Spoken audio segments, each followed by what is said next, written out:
How are y'all tonight? Right. Thank y'all for coming. It's great to be around, back with old friends. Has it been a year since I last spoke here? It was a year ago exactly. I spoke on Curious Tales, and now I'm going to talk on more Curious Tales. I've told this joke so many times. My wife Nancy, my better three-quarters for sure over there, that she said, you got to come up with a different joke. But I love this joke. To get to the point where you're so forgetful, you're like the guy who came out of the store at the shopping center and he's fumbling around in his pockets for car keys and he can't find them. Oh, well, I must have left them in the car. So he walks out into the parking lot and he can't find his car. Well, I must have left my car keys in the car and somebody's stolen my car. My wife is on me all the time about losing my keys. So he called the police to report that his car had been stolen, and then he hesitantly called his wife and said, honey, I've left my car keys in the car. I know. And somebody's stolen my car. I'm at the shopping center. Would you please come pick me up? He said, I know where you are. I dropped you off. Oh, yeah, that's right. Well, would you please come pick me up? Well, I will as soon as you tell this policeman that I did not steal your car. So there are more days like that, aren't there? Okay. As I mentioned last time, I took the pandemic to explore local legends, curious tales that have been told and retold, in some cases, more than 200 years. I've heard these stories since I was a boy. But I was interested in knowing, after all these tellings and retellings, how discombobulated they'd gotten. In every one of them, there is an element of truth. Something gave birth to them. But, as Paul Harvey used to say, what's the rest of the story? See, I can mention Paul Harvey to y'all, you know what I'm talking about. My students have no idea. So that's what I've done, and the first volume proved to be so popular, now in its third printing, that I decided to do another one, more Curious Tales, with 5 more legends. And I'm going to speak on 2 of them tonight. And what I'll do is talk about the first one, and then we'll talk about that one if you have any questions, and then we'll go into number 2. Is that good? And I'll only keep y'all for a few hours. Is that okay? Okay. So more Curious Tales just came out the first of the year, and I had to dedicate it to one of my all-time favorite people, Susie, Mama Southport, as I called her, Sellers. She was the historian not only of Southport, but of Brunswick County. Now, there are other fine historians in this room, but Mama Southport, she was quite a lady, and with her is Tabitha McCaffrey, a Coca-Cola heiress, who donated to all things local history. And so I dedicate the book to these fine ladies. I think that photograph was taken about 20 years ago. I know one thing, I had a lot more hair and it was darker in those days. Did Polly Slocumb really make a daring nighttime ride to the Battle of Morris Creek in 1776? If you go to Morris Creek National Battlefield, by the way, one of only 2 Revolutionary War national battlefields in North Carolina, 18 miles north of Wilmington. When you go there, there's this beautiful Winnsboro granite and marble statue or memorial to the ladies of the Lower Cape Fear during the American Revolutionary War, dedicated on honoring their fidelity and their devotion and their support of the war for independence. Each of the 4 sides of the monument, erected in 1907, are inscribed. But the one of interest to us is this one. Most honored of the names recorded by this historic association, the Morris Creek Battlefield Association, reads the dedication on the southwest face, is that of Mary Slocumb, wife of Lieutenant Slocumb, riding alone at night 65 miles to succor the wounded on this battlefield. Her heroism and self-sacrifice place her high on the pages of history and should awaken in successive generations true patriotism and love of country. So the legend is that this young lady rode on horseback in the middle of the night to the battlefield to succor the wounded, including her husband, Ezekiel Slocumb. But is the legend true? For 125 years, it stood the test of time. It came to be accepted as fact among North Carolinians.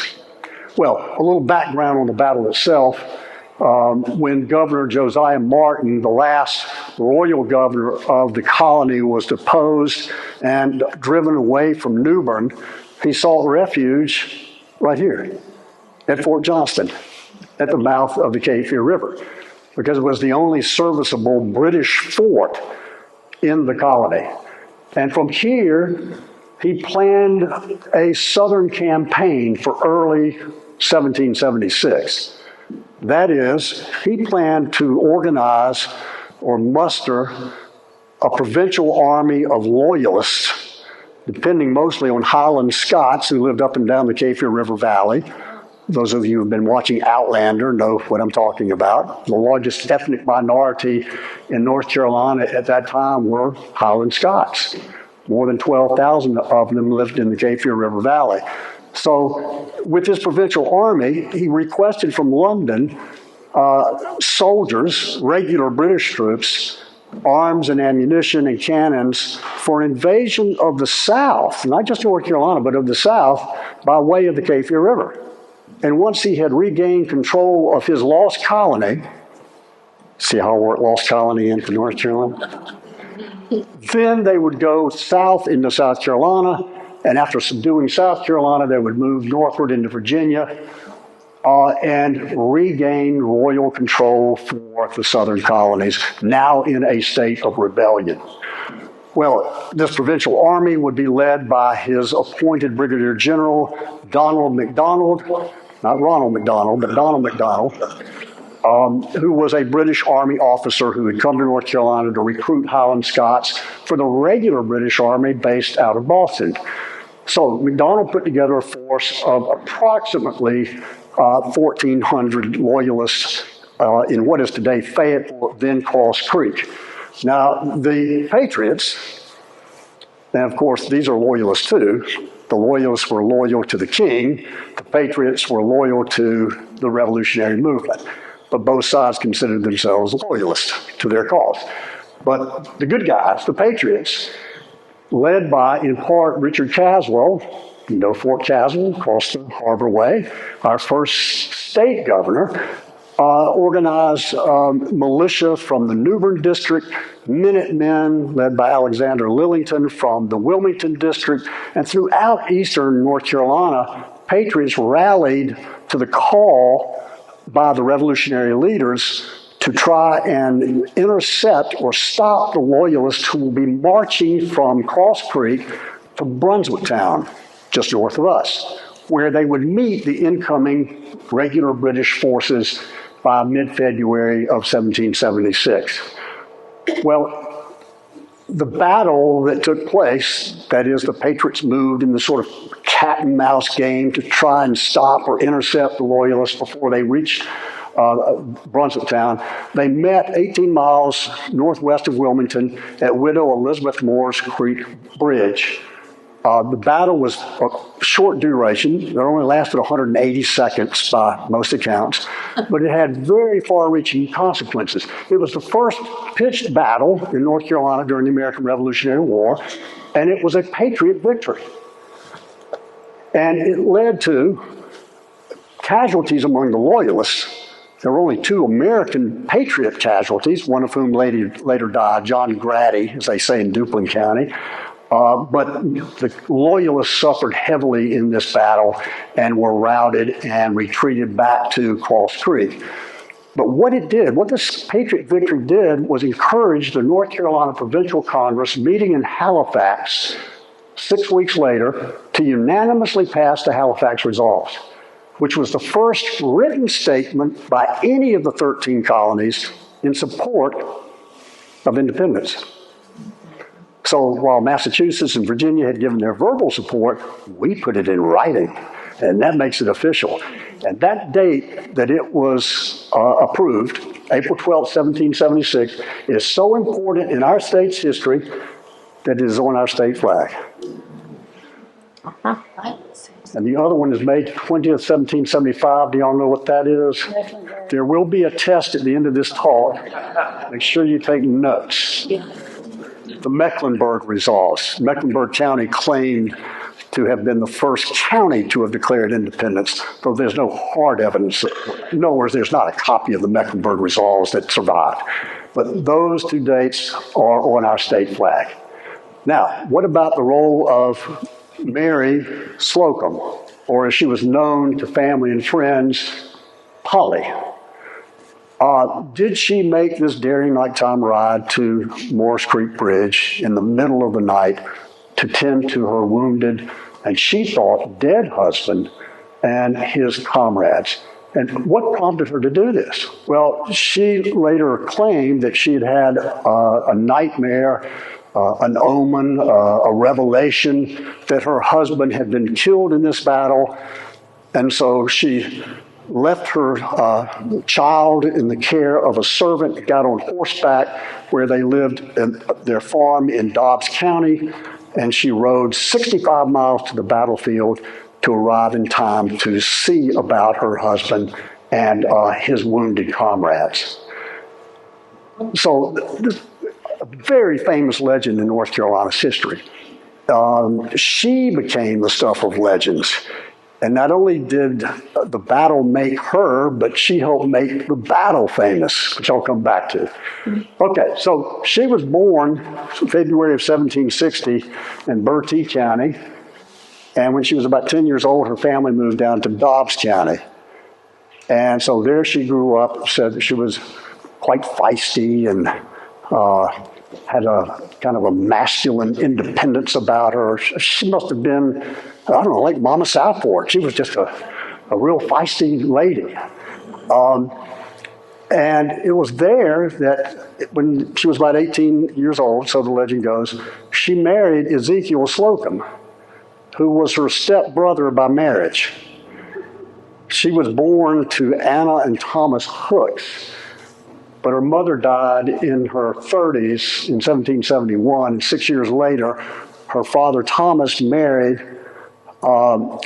Suzanne Slocumb, the widow of John Charles Slocumb.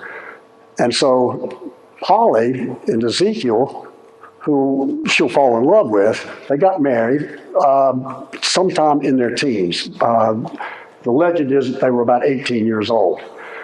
So they're living in Dobbs County, now Wayne County and Lenoir County, no longer Dobbs County. The first published account of this story is not until 1848 by Elizabeth Elliot in a 2-volume series called The Women's American Revolution, or The Women of the American Revolution. Reportedly, her grandfather served in the Continental Army. I could never find him, but Captain John Maxwell reportedly served in the Continental Army up north. She had heard a lot about the Revolutionary War from her grandfather. She noted that a number of books had been written from the male side of the war, so she decided to do the women's history of the war. She researched in the New York Historical Society. She interviewed white women from the Revolutionary War era, the survivors or their daughters or granddaughters. She intentionally ignored African Americans. So what we get is this 2-volume set, published in 1848, that tells the story of Martha Washington and Abigail Adams and Mercy Otis Warren, but also includes stories of lesser-known ladies who served the American cause, including Polly Slocumb.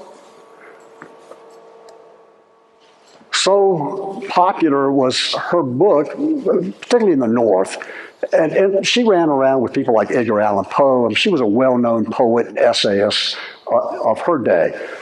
But it became better known to North Carolinians when John H. Wheeler, lawyer, historian, politician of North Carolina, published his own book called Historical Sketches of North Carolina, 1584 to 1851. And he borrowed Elizabeth Ellis' version of this legend long before there were copyright laws, you could do such a thing. So that's where North Carolinians got the story. And then from that, it was published in local newspapers.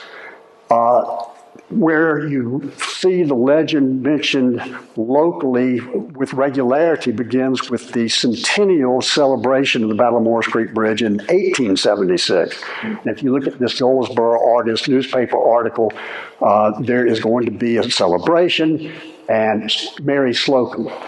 Apart from its local interest to military history buffs, we deem the following sketch of Mary Slocumb of double interest to our readers. And the reporter goes on to encapsulate the legend of Mary Slocumb at the Battle of Morris Creek Bridge.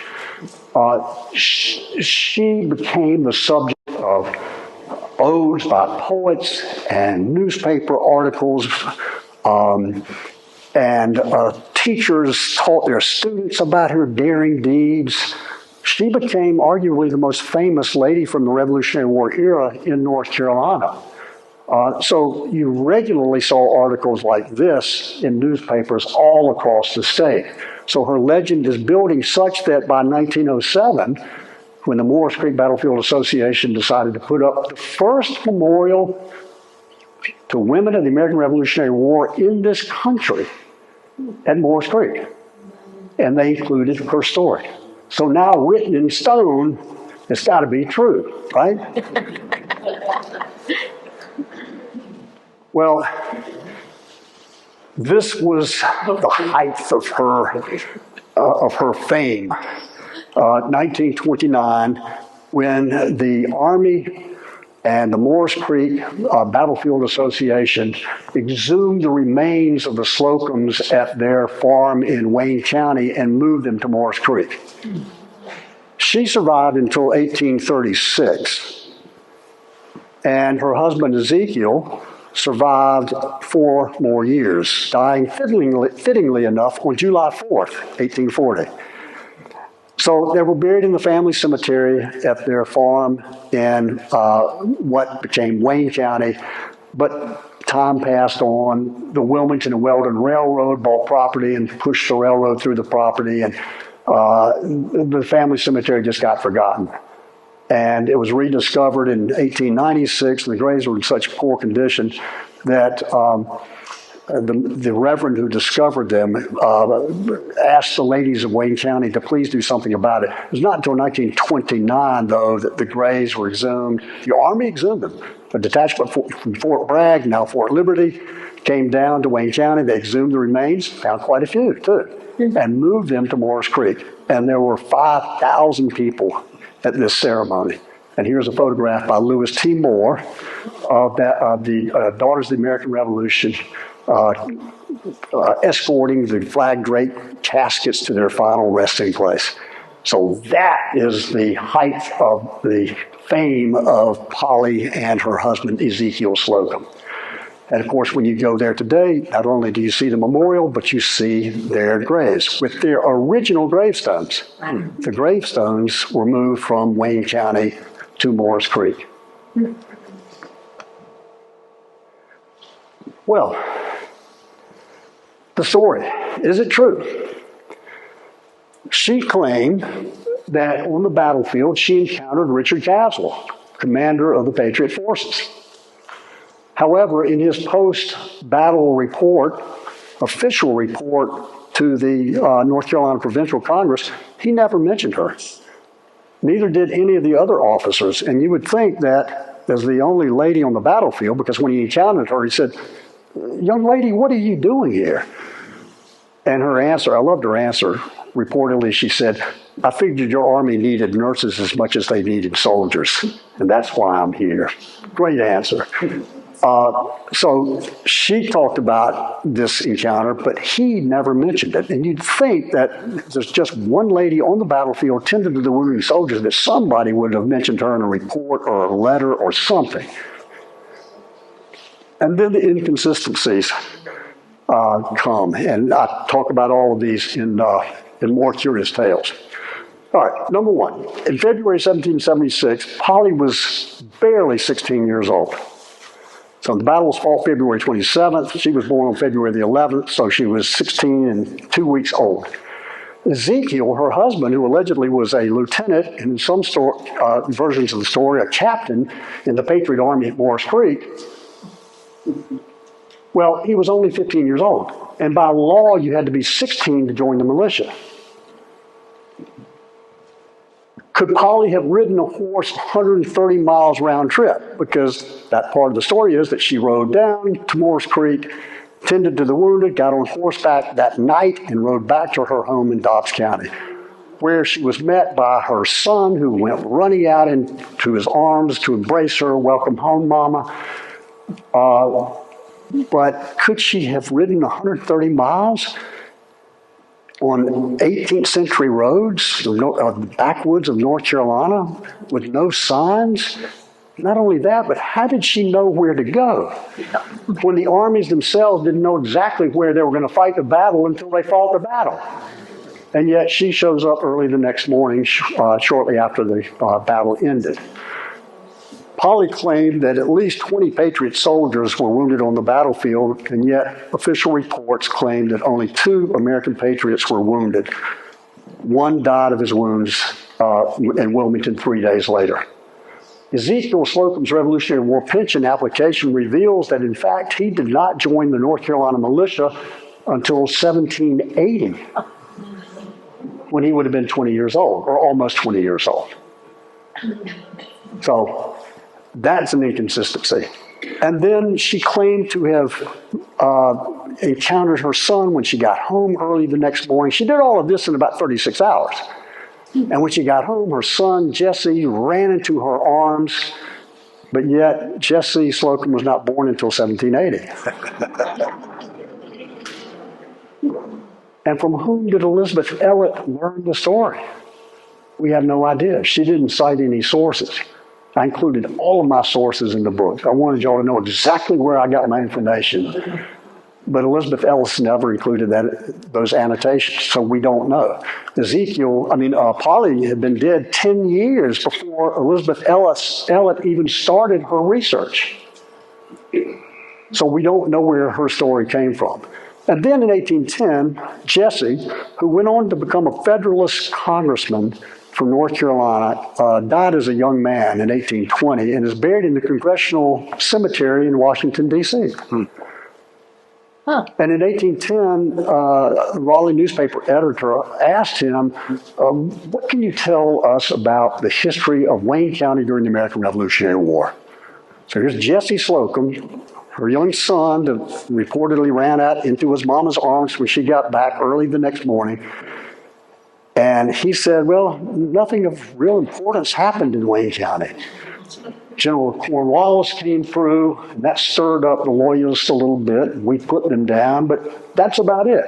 So here was an opportunity for him to mention his father's militia service and his mother's participation in supporting the war as a stay-at-home Revolutionary War mother, taking care of the farm and the business and other women of the neighborhood. And yet Jesse never mentioned any of that, much less his mother's reported ride to Morris Creek Bridge. So that led historians to deep dive into this legend, really beginning with the centennial, 1976. The first being John Baxton Flowers, who was from that area where the Slocumbs lived. He was from Wayne County. And he grew up hearing the story and believing the story. Everybody believed the story. But the more he searched, the more he came to the conclusion that this couldn't have happened. There's just no way. There are too many inconsistencies. Today, there does not appear to be a serious historian in North Carolina who gives any credence to the story. And boy, he said the DAR and other ladies' groups went after him for his foolhardy findings. He said, I was a pariah in Wayne County. But I stuck to my guns. Claude Moore from Turkey, chronicler, antiquarian, said, well, maybe she rode the Battle of Rockfish Creek and not Morris Creek Bridge, which was fought near what is today Wallace in 1781. And when asked about that, in her elderly years, she just couldn't remember precisely which battle it had been. And so he said, I think she rode to a battle. There are too many details in the story, but I just don't think it was to Moore's Creek. I think it was probably to Rockfish Creek. Thomas Bird, also from Wayne County, grew up near the Slocumb farm too. He said, I no longer believe the story about Polly either. And then more recently, Ken Dilda, professor emeritus from the University of in Wayne County, not Mars Hill, but Mount Olive University. Polly, you tell an interesting story, but it's just simply not true. There is no serious historian in the last 50 years who believes this story. But for 125 years, North Carolinians believed it. It stood the test of time for more than a century. They wanted to believe the story of a courageous young lady with devotion and loyalty and love not only for her husband and his comrades, but for our nation would make such a daring feat. So that does not discount the great things that ladies of the Lower Cape Fear did for the War for Independence movement.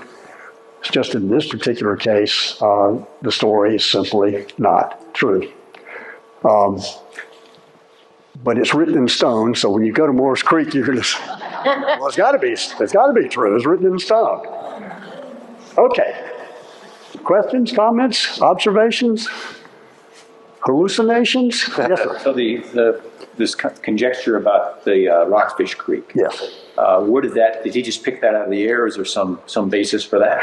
We know very little about the Battle of Rockfish Creek. It took place at Rockfish Creek near Wallace in August of 1781 when Cornwallis's troops were moving through the area, or actually had already moved through the area, but James Henry Craig, the British officer in command of the British troops in Wilmington, was marauding and raiding throughout the area, and it's his forces that encounter Colonel James Keenan's forces at Rockfish Creek, and a battle occurred, but we know very little about the battle. We don't even know what soldiers were there.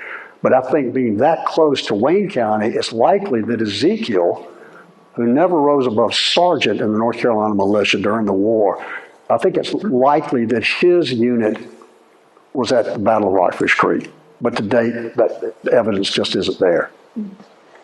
But that was closer to their home in Wayne County than Moore's Creek. Any other battles after that? Yes, Battle of Moore's Creek was February of 1776. But I mean, and Rockfish Creek was 5.5 years later, 1781. Yeah, but, okay, then her son's only a year old. Right. And so if she had ridden to that Battle of Rockfish Creek and returned home, Jesse would have been about 1 and maybe, old enough or strong enough to run into his mother's arms. So you're right. That's a good point. That matches up better with that version of the story. Yeah. And I don't care who she was not going to ride any horse 130 miles in one night. Did y'all hear that? Nobody was going to ride a horse 130 miles in one night. Nancy's an equestrian, and I asked her that very question. And she said, well, you know what? A horse could have galloped and trotted and cantered 65 miles one way and returned 65 miles in a 30. It was doable. In the winter? Well, and the other thing is, but in the winter and North Carolina roads in the 18th century, and how did she know where to go? No. So no road signs, no lights. Big rocks. She was a woman. She would have asked directions. That's right. She was a woman, so she would have asked directions. Excellent point. Right. I thought you were going to say it was her intuition. See, No. see, that would have been the smart answer because you're sitting right next to your wife. Yeah, no idea. Gotcha. No clue. Okay. Well, if you want to ride a Gates from Camden, that was a ride. Oh, yeah. Again, I'm not an equestrian, so I don't know. I mean, I've ridden horses, but could you have ridden 65 miles knowing where you were going and with proper lighting during the daytime? I think, yeah, that was doable. But in the middle of the night, during the dead of winter, when you don't know exactly where the battle's going to be fought, it just, it just doesn't make a lot of common sense. Information flow. I mean, how did the information get from, if it was Moores Creek, Right. Well, back to Dobbs County? Word of mouth? Did they have, circuit riders or? Well, she claimed that en route to the battlefield, she encountered a group of women and children, and she asked them if a battle had been fought nearby. And they said no, not to their knowledge, but pointed in the direction that Colonel Caswell's army had taken 2 days earlier. So yes, word would have gotten out. I don't know if there were circuit riders or how word would have gotten back, but again, the battle was not fought until the early morning hours of February 27th, and Caswell and other patriots did not arrive until February 26th. So if she had the nightmare on the night of February the 26th, where did that information come from? So again, it doesn't make a lot of sense. Yes, sir. After all your research, does our resident historian have his own idea about what happened? I don't think it happened. Okay. That's my take. I don't think it happened. I think it's more probable that she rode to Rockfish Creek, but there's no evidence of that. And the legend is, of course, that she rode to Moores Creek. And so that's part of the narrative at Moores Creek. Now the narrative has been reshaped with the recent findings, but it's still an important part of the story. That's a part of the history of Moores Creek, too. How did battles get named? I mean, I know there was Moores Creek there. Yes. There were probably other creeks. There were probably other landowners. I mean, the day after, they said, we just fought a battle and it's called the Battle of Moores Creek. Well, is that through reports from the battlefield and they named it then to give it a name and a location? Or? No, they did not say we just fought the Battle of Moores Creek Bridge. Yeah. We fought a battle at Moores Creek Bridge. And then over time, it became the Battle of Moores Creek Bridge. Right. But usually the battles were named for a body of water close by or a landmark. So in this case, as remote as Moores Creek is today, and was today Pender County was carved out of New Hanover County in 1875. So at the time it was fought in New Hanover County. That was remote. I mean, that was in the middle of nowhere. It's still in the middle of nowhere. It's in Curry, North Carolina. And there's virtually nothing between Wilmington up 421 to Moores Creek to Curry. So imagine what it was like in 1776. But yet somehow she made her way there. Yes, sir. So I lost track of the timeline a little bit. When the story started to get traction, was Polly still alive? No, she died in 1836. Now remember, there's going to be a written test after election. She died in 1836, and Ezekiel died in 1840. Elizabeth Elliot, who was from New York, did not begin her research until 1846. Where and how she learned the story of Polly Slocumb, we do not know. It is not in the New York Historical Society. Her manuscript is there, but no attribution to the source. And good historians always annotate their sources. Historians consider that work her most important work because it's the first one to look seriously at the role of women during the American Revolutionary War.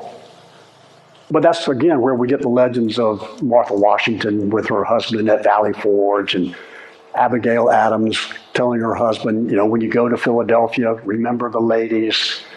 So she tells those stories, which are likely true, and includes the stories of lesser-known ladies like Polly Slocumb, but we don't know where that information came from.